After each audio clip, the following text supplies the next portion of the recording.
এর জন্য প্রিয় সুধী, আমরা কি বুঝতে পারলাম? আল্লাহর রাস্তায় দান করলে কমে না বাড়ে? আপনারা বলুন না, কমে না বাড়ে? জোরে বলুন, আপনাদের উপরে পড়বে না। আজকে যে মাহফিল হচ্ছে এটা তো আপনারাই সাজিয়ে নেবেন না আমরা সাজিয়ে নেব? আপনারা এলাকার মানুষ, আপনারা যদি সহযোগিতা না করেন কি এই মাহফিল চলবে? এত সুন্দর উদাহরণ দিয়ে আপনাদেরকে বুঝাই দিয়েছি যে দান করলে আল্লাহর রাস্তায় আল্লাহ বরং আরো বাড়ায় দেয়।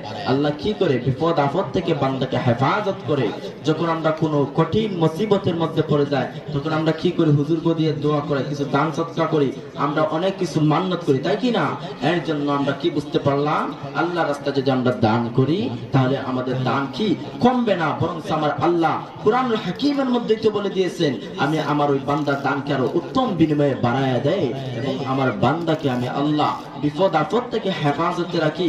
আমার বান্দার হায়াতের মধ্যে আমি আল্লাহ হায়াত বৃদ্ধি করে দেয়। যেমন আল্লাহ রাসূল পাক সাল্লাল্লাহু আলাইহি ওয়াসাল্লামের একটি হাদিস শরীফের মধ্যে এসেছে, আস-সাখিয়্যু কারীবুম মিনাল্লাহ ওয়া বাঈদুম মিনাল্লাহ। বলুন না সুবহানাল্লাহ।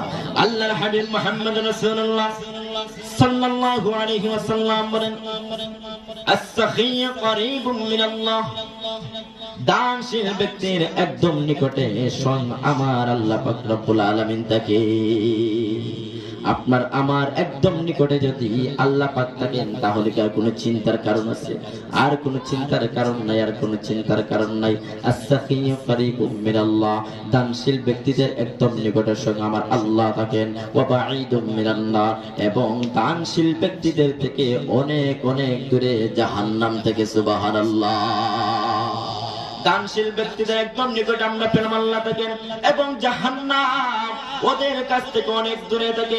আরেকটি হাদিস শরীফের মধ্যে আল্লাহর হাবিব বলেন, আল্লাহর রাস্তায় যদি দান সদকা করতে পারো, আল্লাহর রাস্তায় দান সদকা করলে আল্লাহ বিপদ আপদ থেকে তোমাকে হেফাজত করেন, এবং আল্লাহর রাস্তায় যদি দান করতে পারো আল্লাহ পাক তোমার হায়াতের মধ্যে বরকত বাড়ায় দেন।